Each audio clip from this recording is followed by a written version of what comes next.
இன்றைக்கி நம்ம பார்க்க போகிற ரெசிபி பார்த்திங்க அப்படின்னா சண்டே ஸ்பெஷலாக சிக்கன் காம்போ தான் பார்க்க போகிறோம். சிக்கன் கீ ரோஸ்ட்டும் அதே மாதிரி சிக்கன் குழம்பு ரெண்டுமே எப்படி செய்யலாங்கிறத பார்க்கலாம். ரெண்டுமே ஒரு யூனிக் ஃப்ளேவரோட ரொம்பவே நல்லா டேஸ்ட்டாக இருக்கும். கட்டாயமாக ட்ரை பண்ணி பாருங்கள். இப்போ வாங்க இந்த கீ ரோஸ்ட்டும் குழம்பும் எப்படி செய்யலாங்கிறத பார்க்கலாம். Hello friends, welcome to Gomathi's kitchen. Gomathi's கிச்சனை சப்ஸ்கிரைப் பண்ணாதவங்க சப்ஸ்கிரைப் பட்டனை ப்ரெஸ் பண்ணிக்கோங்க. உடனுக்குடனே அப்டேட் வேணும் அப்படின்னா பக்கத்தில் இருக்க பெல் பட்டனில் ஆல்ங்கிற ஆப்ஷனை மறக்காமல் ப்ரெஸ் பண்ணி வச்சுக்கோங்க. இப்போ இன்றைக்கி கிரேவி பண்ணுறதுக்கு நான் கிட்டத்தட்ட 2 கிலோ அளவுக்கு சிக்கனை வாங்கி மீடியம் பீசஸாக நறுக்கி வச்சுருக்கிறேன். நல்லா சுத்தப்படுத்திட்டு தண்ணியெல்லாம் வடித்து எடுத்து வச்சுக்கோங்க.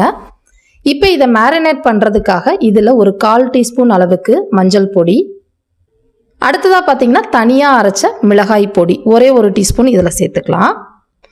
கூடவே ஒரு 1.5 டீஸ்பூன் அளவுக்கு உப்பு சேர்த்துக்கோங்க.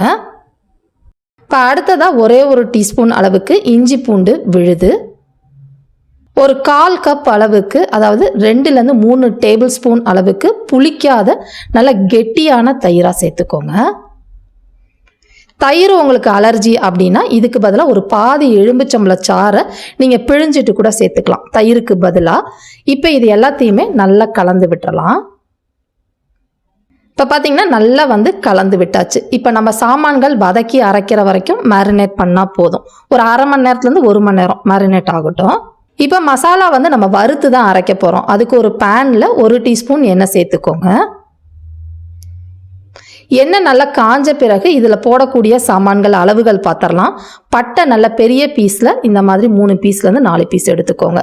ஒரு 8லேருந்து 9 கிராம்பு, கூடவே ஒரு 2 பச்சை ஏலக்காய், நட்சத்திர சோம்பு 1 சேர்த்தா போதும், அதிகமாக போட்டுற வேண்டாம். 1 டீஸ்பூன் அளவுக்கு கல்பாசி, 1 டீஸ்பூன் அளவுக்கு சோம்பு, ஒரு 1.25லேருந்து 1.5 டீஸ்பூன் அளவுக்கு சீரகம். சீரகத்தோட அளவு கொஞ்சம் கூட இருக்கணும், அப்போ தான் நல்லாயிருக்கும். இப்போ இதை ஒரு மிதமான தீயிலே நல்லா லைட்டாக வறுத்து விடுங்க. இப்போ பார்த்தீங்கன்னா அது லைட்டாக பொரிய ஆரம்பிக்குது. இப்போ இந்த ஸ்டேஜில் நம்ம வெங்காயம் சேர்த்துக்க போகிறோம். சின்ன வெங்காயம் ஒரு 7 சின்ன வெங்காயம் சேர்த்துருக்குறேன். சின்ன வெங்காயம் இல்லைன்னா பாதி பெரிய வெங்காயம் நறுக்கிட்டு சேர்த்துக்கோங்க. இப்போ இதில் வதங்கிக்கிட்டு இருக்கப்பே இதில் பார்த்திங்கன்னா முந்திரி பருப்பு, முழு முந்திரி பருப்பாக இருக்கிறதுனால நான் ஒரு 10லேருந்து 12 முழு முந்திரி பருப்பு, உடச்சதுன்னா கொஞ்சம் கூட சேர்த்துக்கோங்க. இப்போ அடுத்ததாக இதில் ஒரே 1 டீஸ்பூன் அளவுக்கு கசகசா சேர்த்துக்கிறேன். கசகசா இல்லாத பட்சத்தில் நீங்கள் முந்திரி பருப்பை இன்னொரு 2 எக்ஸ்ட்ரா சேர்த்துக்கோங்க. இதை தாராளமாக ஸ்கிப் பண்ணிக்கலாம். இப்போ இதெல்லாம் போட்டு லைட்டாக செவக்கட்டும். இப்போ பார்த்தீங்கன்னா நல்லா செவந்து வந்ததுக்கு அப்புறமா இதில் துருவின தேங்காய், 1 மூடி துருவின தேங்காய், துருவினதோட அளவு மெஷரிங் கப்பில் 1 கப்பு போட்டு நல்லா வதக்கி விடுங்க. இப்போ பார்த்தீங்கன்னா தேங்காயோட ஈரத்தன்மையெல்லாம் போய் அந்த வெங்காயம்லாம் நல்லா பக்குவமாக வதங்கி வந்திருக்கு பாருங்கள். இந்த அளவுக்கு வதங்கணும், செவக்கக்கூடாது. இப்போ இதை எடுத்து நல்லா ஆற வச்சுடுங்க. ஆறுனதுக்கு அப்புறமா அரைச்சிக்கலாம். இப்போ மசாலா அரைக்கிறதுக்கு ஒரு சின்ன மிக்ஸி ஜார் எடுத்து வச்சுக்கோங்க. இப்போ இதில் நம்ம வதக்கின சாமான்கள் நல்லா ஆறிடுச்சு. இதை மிக்ஸி ஜாருக்கு மாற்றிக்கிறேன். இப்போ இதில் பார்த்தீங்கன்னா காரத்துக்கு தகுந்த மாதிரி தனி மிளகாய் தூள், நம்ம எடுத்துருக்கிற 2 கிலோ அளவுக்கு சிக்கனுக்கு 3 டேபிள் ஸ்பூன் அளவுக்கு தனி மிளகாய் தூள் சேர்த்துருக்கிறேன். இப்போ அடுத்ததாக பார்த்தீங்கன்னா மல்லித்தூள், எடுத்த டேபிள் ஸ்பூன்லேயே 2 பங்கு, 3 டேபிள் ஸ்பூன் தனி மிளகாய் தூள்னா 6 டேபிள் ஸ்பூன் அளவுக்கு மல்லிப்பொடி சேர்த்துக்கோங்க, சரியாக இருக்கும். இதிலே ஒரு 1/4 டீஸ்பூன் அளவுக்கு மஞ்சள் பொடி சேர்த்துக்கலாம். கொஞ்சமாக கருவேப்பிலை இலைகளையும் சேர்த்துட்டு இதில் கொஞ்சமாக தண்ணி விட்டு நல்லா விழுது மாதிரி அரைச்சி எடுத்துகிட்டு வந்துடுங்க. இப்போ பார்த்தீங்கன்னா கிரேவிக்கு தேவையான மசாலா நல்லா அரைச்சி எடுத்துகிட்டு வந்திருக்கேன் பாருங்கள். அம்மிக்கல்லோ ஆட்டுக்கல்லோ இருந்தால் அதில் அரைச்சிக்கோங்க, கிரேவியோட டேஸ்ட் நல்லாயிருக்கும். இந்த கன்சிஸ்டன்சிக்கு அரைச்சா சரியாக இருக்கும். இப்போ நம்ம கிரேவி செய்ய போகிறதுக்கு முன்னாடி வெங்காயத்தையும் நறுக்கி வச்சுருக்கிறேன். 2 கிலோ அளவுக்கு சிக்கனுக்கு 4 பெரிய வெங்காயம் நல்லா பெரிய சைஸில் எடுத்து சாப்பரில் இந்த மாதிரி பொடியாக நறுக்கிக்கோங்க. அப்போ தான் கிரேவியோட டெக்ஸ்சர் நமக்கு நல்லாயிருக்கும். இப்போ நம்ம கிரேவி செய்ய ஆரம்பிச்சிடலாம். இப்போ கிரேவி செய்கிறதுக்கு ஒரு பாத்திரத்தில் ஒரு 1/2 கப் அளவுக்கு எண்ணெய் சேர்த்துக்கலாம். எண்ணெய் நல்லா காஞ்ச பிறகு இதில் தாளிக்கிறதுக்கு பிரிஞ்சி மட்டும் 2 சேர்த்துக்கோங்க. கரம் மசாலா எல்லாமே நம்ம அரைச்சாச்சு, அதனால் தாளிக்க வேண்டாம். இப்போ அடுத்ததாக பொடியாக நறுக்கின வெங்காயத்தை சேர்த்துக்கோங்க. இப்போ இதிலே கொஞ்சமாக கருவேப்பிலை இலைகளையும் கிள்ளி போட்டுக்கலாம். இப்போ வெங்காயம் பார்த்தீங்கன்னா லைட்டாக பொன்னிறமாகிற அளவுக்கு வதக்கி விடணும். மிதமான தீயிலே வதக்கி விடுங்க. இப்போ வெங்காயம் வதங்கிக்கிட்டு இருக்கப்போ இதில் பச்சை மிளகாய் ஃப்ளேவருக்காக தான். இந்த நீல பச்சை மிளகாவில் காரம் இருக்காது, அதனால் 2 மிளகாயை உடச்சி சேர்த்துருக்குறேன். உங்களோட மிளகாய் காரமாக இருந்துச்சு அப்படின்னா 2 பச்சை மிளகாவை முழுசாக போட்டு வதக்கிக்கோங்க. இந்த வெங்காயத்துக்கு தேவையான அளவு உப்பு 1 டீஸ்பூன் போட்டு வதக்கணும் அப்படின்னா வெங்காயம் உங்களுக்கு சீக்கிரமாக வதங்கி வந்துடும். இப்போ உங்களுக்கு பார்க்குறப்பே தெரியும்னு நினைக்கிறேன், வெங்காயம் நல்லா வெந்து லைட்டாக பொன்னிறமாக இருக்குது பாருங்கள். இந்த அளவுக்கு வதங்கினா போதும். இந்த சமயத்தில் இதில் 1 டேபிள் ஸ்பூன் அளவுக்கு இஞ்சி பூண்டு விழுது சேர்த்துக்கலாம். இப்போ இந்த இஞ்சி பூண்டோட பச்சை வாசனை போகிற அளவுக்கு வதக்கி விடுங்க. இப்போ இது வதங்கிக்கிட்டு இருக்கப்பே பார்த்தீங்கன்னா அந்த எண்ணெய் பிரிஞ்சு அந்த கிரேவி நல்லா தளன்னு இருக்கிறதுக்காக காஷ்மீரி மிளகாய்த்தூள் 1 டீஸ்பூன் இப்போ சேர்த்துக்கிறேன். இதில் காரம் இருக்காது. சப்போஸ் உங்கள்கிட்ட இல்லை அப்படின்னா 1/2 டீஸ்பூன் தனி மிளகாய்த்தூள் போட்டு அது கருகிடாமல் நல்லா வதக்கி விடுங்க. இப்போ பார்த்தீங்கன்னா பச்சை வாசனைலாம் போய் நல்லா வதங்கி இந்த அளவுக்கு வந்திருக்கணும். இப்போ இந்த சமயத்தில் இதில் பார்த்தீங்கன்னா அரைச்சி வச்சுருந்த அந்த மசாலா விழுதை சேர்த்துக்குவோம். இந்த விழுது சேர்க்குறப்ப எக்ஸ்ட்ரா எதுவுமே அதிகமாக தண்ணி ஊற்ற வேண்டாம், மசாலாவை மட்டும் போட்டுட்டு நல்லா வதக்கி விடுங்க. இப்போ பார்த்தீங்கன்னா மசாலா நல்லா வதங்கி நிறம் மாதிரி எண்ணெய் பிரிய ஆரம்பிக்குது பாருங்கள். தீயை கம்மியாகவே வச்சு இந்த அளவுக்கு வதக்கி விடணும். இப்போ இந்த மசாலா வதங்கிட்டு இருக்கப்ப இந்த மசாலுக்கு மட்டும் தேவையான அளவு உப்பு 1/2 டேபிள் ஸ்பூன் உப்பு போட்டு வதக்கிக்கிறேன். ஏற்கனவே சிக்கனுக்கு நம்ம மேரினேஷனில் போட்டிருக்கிறோம், அதனால் திரும்ப தேவைப்பட்ட பிறகு சேர்த்துக்கோங்க. இப்போ மசாலாலாம் நல்லா வதங்கி வந்ததுக்கு அப்புறமா மேரினேட் பண்ணி வச்சிருக்கிற சிக்கனை சேர்த்துக்கோங்க. சிக்கன்லாம் போட்ட பிறகு எக்ஸ்ட்ரா எதுவுமே தண்ணி ஊற்ற வேண்டாம். தீயை கொஞ்சம் மீடியமாக வச்சு இந்த மசாலாவிலே இந்த சிக்கனை ஒரு 5 நிமிஷத்துக்கு நல்லா பரட்டி விடுங்க. இப்போ இந்த மசாலா வதங்க அந்த சிக்கன்லேருந்தே உங்களுக்கு நல்லா தண்ணி விட்டு வரும். இதிலே வதக்கிறப்ப தான் உங்களுக்கு சிக்கன்லேயும் நல்லா சுவை ஏறி நல்லாயிருக்கும். இப்போ பார்த்தீங்கன்னா கொஞ்ச நேரம் வதக்கினேன், இந்த எண்ணெயெல்லாம் பிரிஞ்சு மேலே வருது பாருங்கள். இந்த அளவுக்கு அந்த தண்ணி அதுலேருந்தே விட்டு உங்களுக்கு வெந்து வரும். இப்போ இந்த சமயத்தில் பார்த்தீங்கன்னா நம்ம தக்காளி சேர்த்துக்க போகிறோம். தக்காளி ஏற்கனவே வதக்கிறப்ப போடுறத விட இப்போ போடுறப்ப உங்களுக்கு நல்லாயிருக்கும். நான் பார்த்தீங்கன்னா 4 தக்காளி மீடியம் சைஸில் எடுத்து நறுக்கிட்டு இதை மேலே சேர்த்துருக்குறேன். இதை போட்டு நீங்கள் பரட்டி விடாதீங்க, லைட்டாக பரவலாக வச்சு மூடி வச்சுருங்க. மூடி வச்சு ஒரு மிதமான தீயிலேயே இந்த சிக்கனை இந்த ஆவியிலேயே வேக விடுங்க, நல்லா வெந்து வரட்டும். இப்போ பார்த்தீங்கன்னா ஒரு 5-6 நிமிஷமாக மூடி வச்சுருந்தேன். அந்த ஆவிலே அந்த மேலே போட்டிருக்கிற தக்காளி உங்களுக்கு நல்லா வெந்திருக்கும். அந்த சிக்கன்லேருந்து உங்களுக்கு தண்ணி விட்டு உங்களுக்கு இந்த அளவுக்கு வந்திருக்கும். இப்போ நல்லா பரட்டி விடுங்க. இப்போ இந்த சமயத்தில் பார்த்தீங்கன்னா ஒரு கப் அளவுக்கு தண்ணியை மிக்சி ஜாரில் மசாலா இருக்குது, அதனால் அதில் சேர்த்துட்டு அந்த தண்ணியை நல்லா அலம்பிட்டு இதில் சேர்த்துக்கோங்க. தண்ணி அதிகமாக விட வேண்டாம், 1 கப்பு தாராளமாக போதும் கிரேவி டைப்பு நமக்கு வர்றதுக்கு. இப்போ இதெல்லாம் நல்லா கலந்துட்டு இந்த சிக்கனை மூடி வச்சு மீடியம் ஃப்ளேம்லேயே வேக விடுங்க. மேக்ஸிமம் ஒரு 5-8 நிமிஷத்தில் உங்களுக்கு வெந்து வந்துடும். இப்போ பார்த்தீங்கன்னா சிக்கன் நல்லா வெந்திருக்கு, கிரேவியும் நமக்கு கரெக்டான கன்சிஸ்டன்சியில் வந்திருக்கும். ரொம்ப தண்ணியாகவும் இருக்கக்கூடாது, ரொம்ப கெட்டியாகவும் இருக்கக்கூடாது. கரெக்டாக இந்த அளவுக்கு இருந்துச்சுன்னா நல்ல டேஸ்ட்டாக இருக்கும் உங்களுக்கு. சிக்கனும் நமக்கு வெந்துருச்சு. இப்போ கடைசியாக இதில் பொடியாக நறுக்கினா கொத்தமல்லி இலைகள் சேர்த்துக்கோங்க.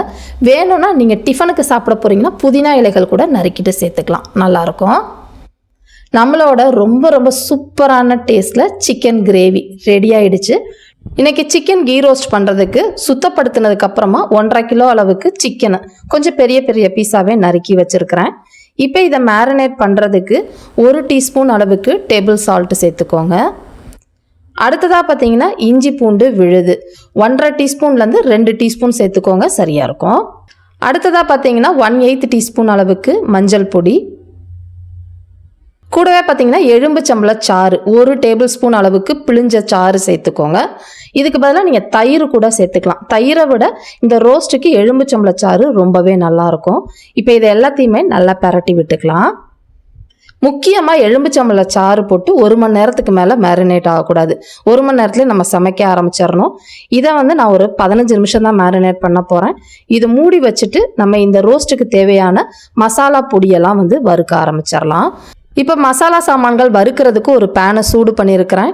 இதில் 2 டேபிள் ஸ்பூன் அளவுக்கு மல்லி விதை சேர்த்துக்கோங்க. அடுத்ததாக பார்த்தீங்க அப்படின்னா 2 வகையான மிளகாய் எடுத்துருக்கிறேன். நல்ல காரமான நீட்டு மிளகாய் ஒரு 7 மிளகாவும், காஷ்மீரி மிளகாய் ஒரு 6 மிளகாயும் சேர்த்துருக்கிறேன். காஷ்மீரி மிளகாயில் வெறும் கலர் தான் இருக்கும், காரம் இருக்காது. அடுத்ததாக பார்த்தீங்கன்னா ஹோல் கரம் மசாலா, பட்டை 3 பீஸு, ஒரு 6லேருந்து 7 கிராம்பு, ஒரே ஒரு ஏலக்காய், 1 டீஸ்பூன் அளவுக்கு கல்பாசி சேர்த்துக்கோங்க. அடுத்ததாக பார்த்தீங்கன்னா 1 டீஸ்பூன் அளவுக்கு சீரகம், அதே அளவு 1 டீஸ்பூன் அளவுக்கு சோம்பு, கூடவே பார்த்தீங்கன்னா மிளகு 1 டீஸ்பூன். மிளகும் வரமிளகாயும் காரத்துக்கு ஏற்ற மாதிரி போட்டுட்டு இதை நல்லா செவந்து வர மாதிரி மிதமான தீயிலே வறுத்து எடுத்துக்கோங்க, கருகிடக்கூடாது.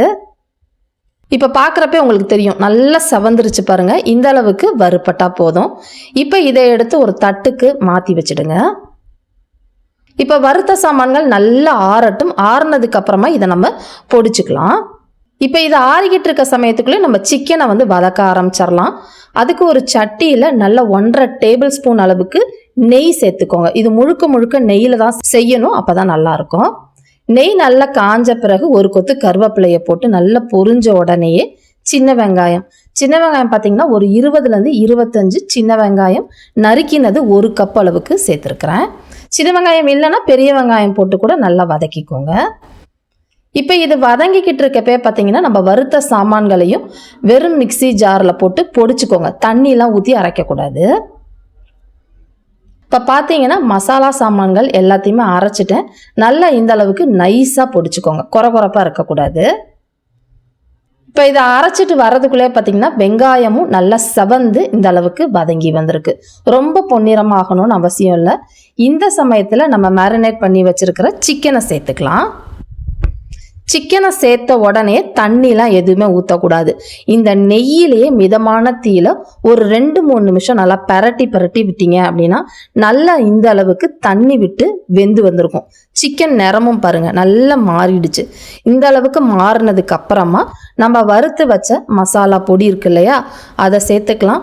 இந்த 1.5 கிலோ அளவுக்கு சிக்கனுக்குன்னு பார்த்தீங்கன்னா நம்ம வறுத்து வச்சிருக்கிற எல்லா மசாலாவையுமே சேர்த்துக்கோங்க. வேறு எந்த மசாலாவும் சேர்க்க வேண்டாம், இது ஒன்று மட்டும் போட்டால் போதும். இதை போட்டு நல்லா பரட்டி விடுங்க. தண்ணிலாம் இப்பயுமே நம்ம ஊற்றவே வேண்டாம்.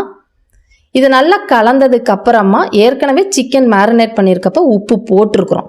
இருந்தாலும் இந்த மசாலாவுக்கு நம்ம கட்டாயம் பத்தாது. அதனால அடுத்து ஒரு 3/4 டீஸ்பூன் அளவுக்கு உப்பு போட்டுக்கோங்க. நீங்கள் செக் பண்ணிவிட்டு எவ்வளோ தேவையோ அதுக்கேற்ற மாதிரி சேர்த்துக்கோங்க. இப்போ இதெல்லாம் போட்டு நல்லா பரட்டி இந்த அளவுக்கு விட்டதுக்கு அப்புறமா இதில் நம்ம இப்போ தான் தக்காளி சேர்க்கணும். சின்னதாக ஒரே ஒரு தக்காளி தான் சேர்க்க போகிறேன். இந்த கிரேவி அதாவது இந்த ரோஸ்ட் நீங்கள் தக்காளி போடாமலும் செய்யலாம், நல்லாயிருக்கும். போடுறப்ப உங்களுக்கு கிரேவி கொஞ்சம் நிறையா கிடைக்கும். இதை போட்டு பரட்டலாம் வேண்டாம், மேலே வச்சுட்டு மூடி வச்சு ஒரு மிதமான தீயில ஒரு 5 நிமிஷம் மட்டும் வேக விடுங்க. அதுக்கப்புறம் பரட்டிக்கலாம். இப்போ பார்த்தீங்கன்னா ஒரு 5 நிமிஷம் அந்த மூடி போட்டு அந்த தக்காளி வச்சு வேக விட்டுருந்தேன். அந்த தக்காளி நல்லா குழஞ்சிருக்கும். அந்த சிக்கன்லேருந்து நல்லா தண்ணி விட்டு இந்த அளவுக்கு இருக்கும். இதில் பார்த்தீங்கன்னா நான் எக்ஸ்ட்ரா தண்ணியே ஊற்றலை, அந்த சிக்கன்லேருந்து வந்த தண்ணி மட்டும்தான். இது நல்லா சிக்கன் வெந்ததுக்கு அப்புறமா அப்படியே நீங்கள் கிரேவி மாதிரி எடுத்து சாப்பிட்டுக்கலாம். நான் இன்னைக்கு ரோஸ்ட் மாதிரி செய்ய போகிறேங்கிறனால திறந்தே வச்சு இதை வேக விட போகிறேன். ஒரு மீடியம் ஃப்ளேமில் இடையில கலந்து வேக வச்சுக்கோங்க. இப்போ பார்த்தீங்கன்னா அடுத்த ஒரு 5-6 நிமிஷத்தில் சிக்கன் நல்லா வெந்து தண்ணியெல்லாம் சுண்டி உங்களுக்கு இந்த மாதிரி வந்திருக்கும். ரொம்ப சுருள இறக்க வேண்டாம். இந்த அளவுக்கு எடுத்துட்டிங்கன்னா ஆறுனதுக்கப்புறம் அந்த கிரேவி உங்களுக்கு திக்காக கிடைக்கும். இதில் கடைசியாக எண்ணெயில் பொரிச்ச கருவேப்பிலை சேர்த்துக்கணும். இது போடுறப்ப அந்த ஃப்ளேவர் செம்ம ஃப்ளேவராக இருக்குங்க. இதில் நீங்கள் கொத்தமல்லி தழை புதினா எதுவுமே போட வேண்டாம். இந்த கருவேப்பிலையை நல்லா தாராளமாக கொஞ்சமாக எண்ணெயில் பொரித்து போடுறப்ப அந்த நெய்யோட மணமும் அந்த கருவேப்பிலை வாசமும் செம்ம சூப்பராக இருக்கும். ட்ரை பண்ணி பாருங்கள். இந்த சிக்கனை நீங்கள் அப்படியே எடுத்து சுட சாப்பிட்டு பாருங்கள். சாதத்தோடலாம் பிசைஞ்சே சாப்பிட வேணாம், அப்படியே சாப்பிட்றலாம், செம்மையாக இருக்கும். இந்த சிக்கன் கீ ரோஸ்ட்டை இதே மாதிரி அளவுகளோட நீங்களும் செஞ்சு பாருங்கள். செஞ்சு பார்த்துட்டு எப்படி இருக்குது அப்படிங்கிறத கமெண்ட் பண்ணுங்கள். வீடியோ பிடிச்சிருந்தாலும் கமெண்ட் பண்ணுங்கள், லைக் பண்ணுங்கள், ஷேர் பண்ணுங்கள். மறக்காமல் கோமதீஸ் கிச்சன் சேனலையும் சப்ஸ்கிரைப் பண்ணி வச்சுக்கோங்க. தேங்க்ஸ் ஃபார் வாட்சிங்.